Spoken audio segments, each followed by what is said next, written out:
PCI serial space applications. It will be presented by Mr. Gaby Mandesi. He has over 20 years of experience in the connector industry. He's an innovator in low-force, solderless connection methods for power and high-speed contact technology in harsh environments. He's the principal inventor of the HYPERBITS connector and the principal inventor of the ESTEC technology, a non-destructive solderless interface system used between single contacts and PCBs. Thank you. Good afternoon, everybody. I'm going to talk about design and qualification of connectors for high reliability CPCI, which stands for Compact PCI Serial Space Applications. And to get into this, we have a presentation. The beginning of the presentation will start with the background into this development. But before we go into that background, I want to address the elephant in the room, and that is why CPCI serial and not OpenVPX. And the simple answer to that is cost. CPCI serial is much cheaper than OpenVPX, and the future constellation of satellites are looking for automotive quality, automotive cost type components. Now, CPCI and OpenVPX are suitable as in applications such as satellites, commercial aerospace, real aerospace, launchers, missiles, as you see in this picture. And the connectors, they actually go within this electronics right here. It's the critical part of interconnection between the PCB, the computing cards, and the backplanes. Just to put that, frame it. Now, what we have already in the industry, we have commercial type connectors, and in this case you have the Air Max VS from Amphenol, which is an American corporation, and you also have multi-gig RT. It's used in VPX or VPX applications, and they come from TE Connectivity, which is a multinational corporation.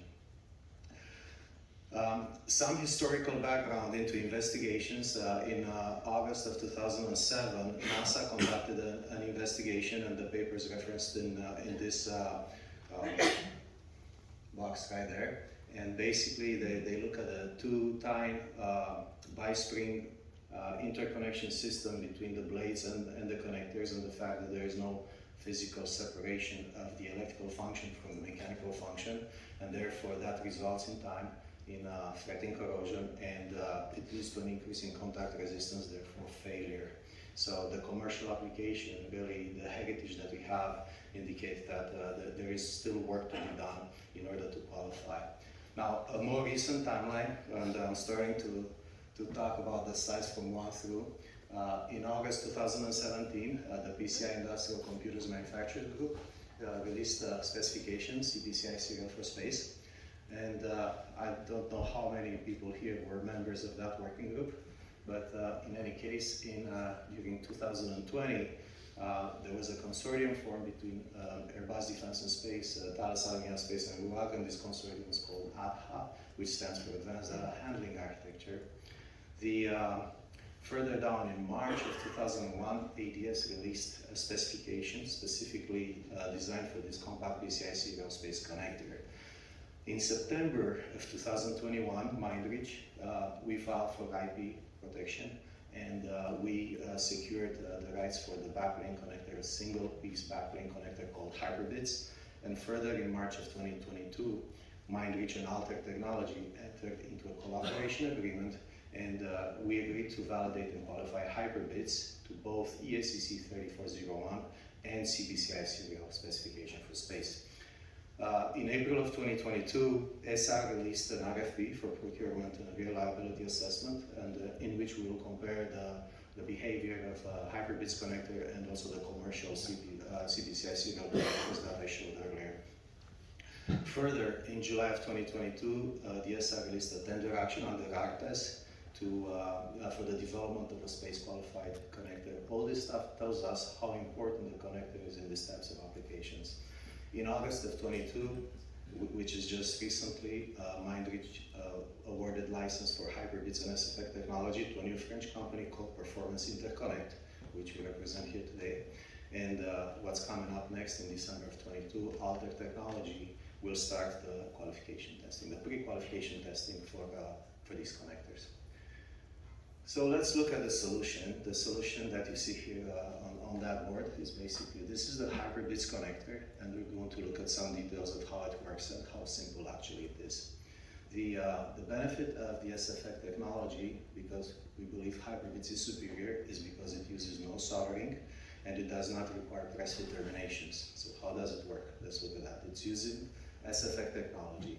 And SFX technology simply is the theory of a pin in a hole, and the tolerance difference between the outside diameter of the pin and the inside diameter of the hole is so tight, and also we rely on the mechanical properties of the material. The contact material has special properties that permits it to flex indefinitely and not lose its shape and maintain its memory throughout the temperature operational range of the connector. Now, people might say, well, SFX technology is something new, it's not proven, and it's not going to work. But we also know that there is another contact interface technology called external pressure element. It's part of the description in NIL 39029.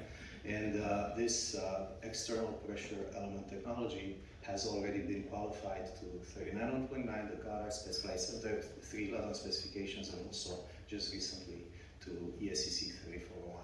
So we just have a variance. In our variance, we put a higher normal force between the areas in contact, and therefore it allows us to obtain a lower resistance. So SFX technology is not entirely unknown. It takes a different form. The advantages in SFX, now if we look at this slide, we compare the traditional two-piece connector system with the single-piece connector. Now, with SFX technology, this connector can mate directly with the backplane. So in terms of cost, we take two-part Oh, if I hold this pressed, it goes down. So in terms of cost, we take two-part numbers, we replace by one single-part number. That basically will call for a lower cost. But electrically speaking, we eliminate an insertion point in the transmission line. So basically the total line resistance between PCB to PCB is going to be smaller. And since comparison in cross-section, press fit works in cross-section. Basically, you got something that's squeezed in and it's pushing out towards the walls. But in order to obtain that, you need to reduce the mass of the material in such a way that it can flex. Whereas SFX works in the longitudinal offsetting, and therefore we maintain the cross-section of the material throughout the length of the material. And that leads to some other advantages I'll describe later. So ultimately, if we want to resume, we have zero installation force, zero specialty tools. We have zero wiping of the printed through hole. We obtain a zero jet effect from the insertion because of zero force, zero deformation of the metal, zero loose particle creation, and theoretically zero inspection is needed, since none of this stuff needs to be searched for. Also, SFX technology is miniaturization friendly, and it has a superior thermal behavior. And finally, but most importantly, it has a very low manufacturing cost, and the final install cost is really low. The HYPERBITS connector has a blind mating side, which has a protective retractable face that works pretty much automatically with the connector. It has a locking system built in and a toolless installation for the card. The most important difference between standard connectors and HYPERBITS is that the HYPERBITS uses a composite construction, an alternating layering of PCBs with insulators that use exactly the same dielectric material as the PCBs. And this permits us to integrate the special locking system into the configuration, and we can isolate it in terms of shielding it because we have various ground layers going on through those layers. In terms of performance, we lined our resources with Isola, which is a manufacturer for PCB materials, and today Isola holds a leading position globally for materials that have high-speed performance. And we selected Tachyon 100G, which is the best material known today for high-speed performance. And we are starting with objective at 25 Gbps for the first phase of the connector. We're going to go to 56 for the second development phase of the connector, and 35 for the second, 56 for the third, and 100 for the fourth phase in the development of the connector. So our ambition is to be state of the art in the industry with the fastest capable performing product over there. And we also aligned our resources with Fiscalloy, who are experts in the industry for specialty copper alloys. And Fiscalloy has been collaborating with us for the development of the special contacts that we use inside the HYPERBITS.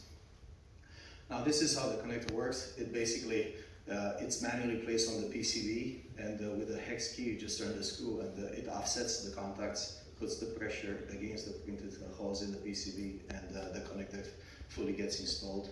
What is important to notice, we fully separate the electrical function.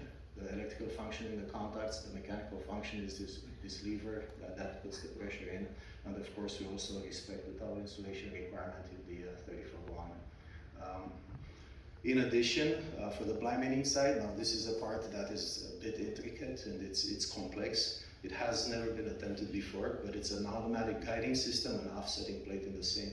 So if you look at the way this performs, you see how the contact flex is put in by the sliding plate with an internal guide pin that offsets the foot plate to the side, and the electrical connection is made here with the contact.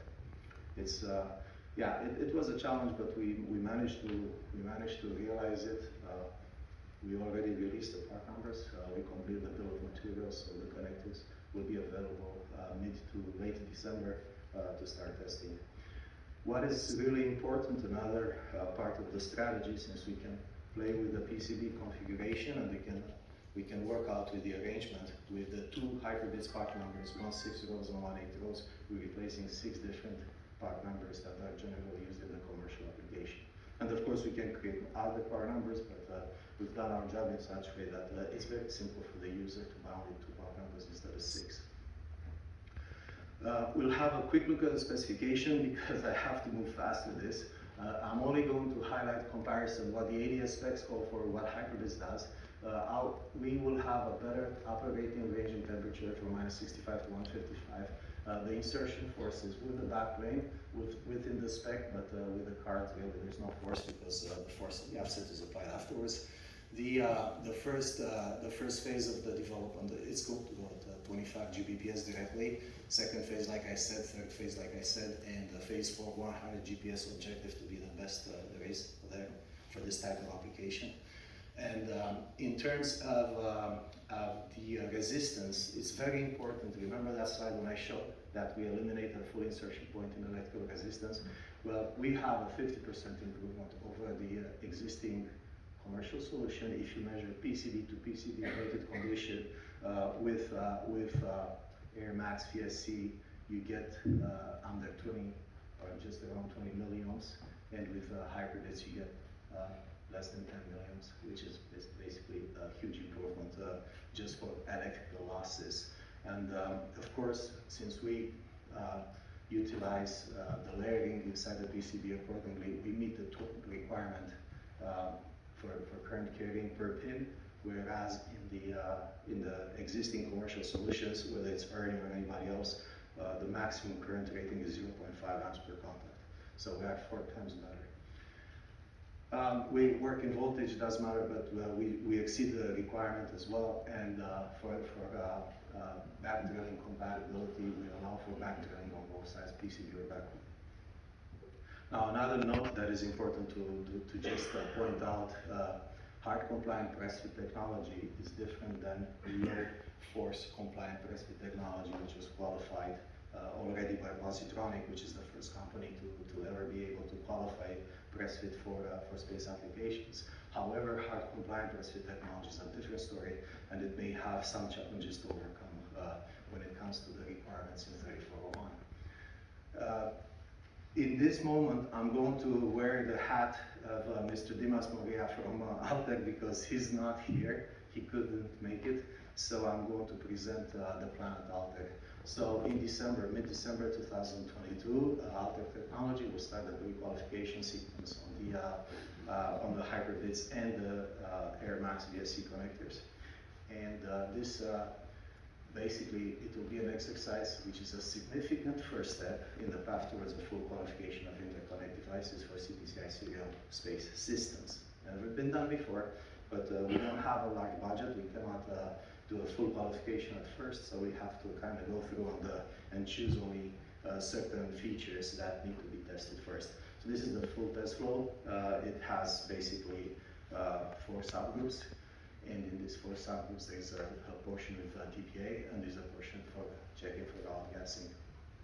But if we look at chart 5 here, chart 4 from a comparison between the full 3401 qualification and what this testing is going to be done, we'll basically highlight the vibration, high temperature measurements, the life test will go to 1,000 hours, the high temperature measurements, overload test, thermal shock, and endurance.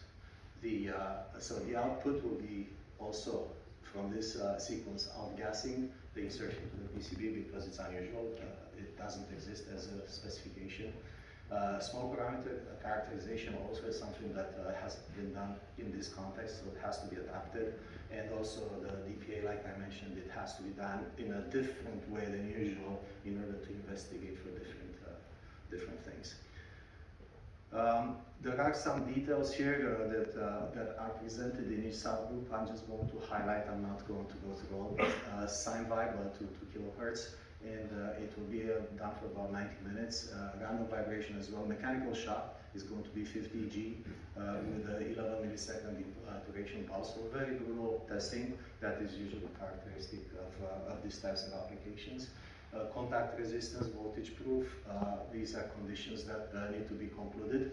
And the thermal shock is also another brutal test, because you take from -55 environment, you move it rapidly to 125 environment, and you do it in 10 minutes. So the expansion and contraction of the materials are subjected to a lot of stress. In continuation subgroup 2, it's PCB insertion, endurance. So the endurance of 50 times measurement, and then the endurance all the way to 500 times. So talking about 500 mating cycles and the measurements, and making sure the connector conforms to its original specifications. The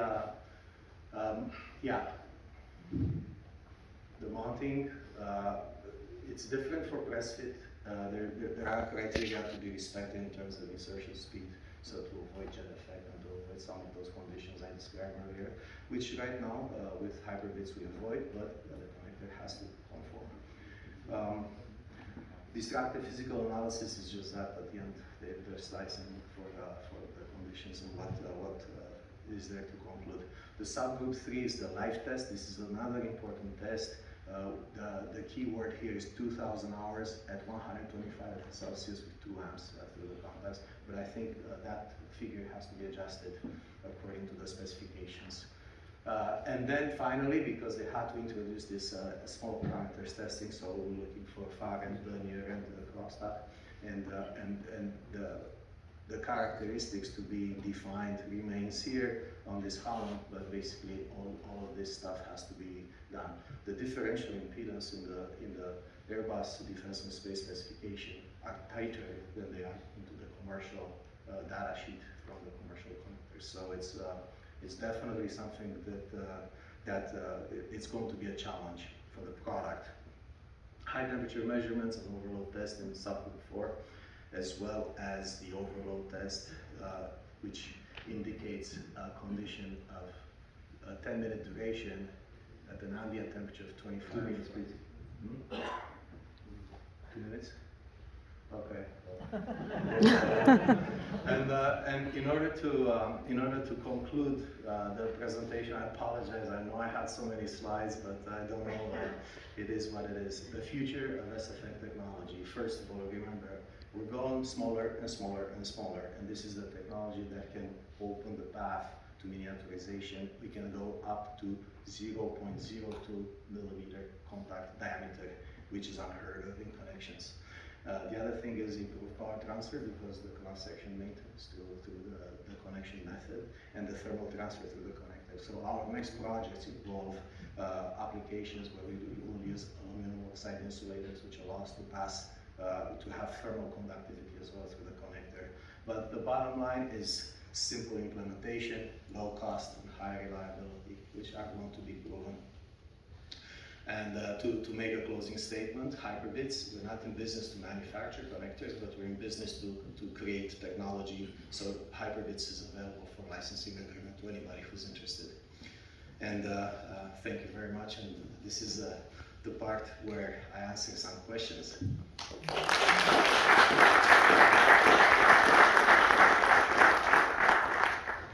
This gentleman.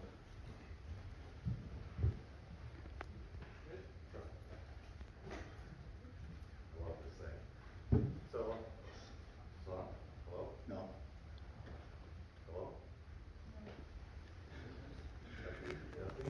So until that's fixed, I'm going to offer a little challenge. We have a prize for anybody who can look at this sign, at this symbol, and then draw it from memory. Come to our booth, come to our table, draw it from memory, and win a gift.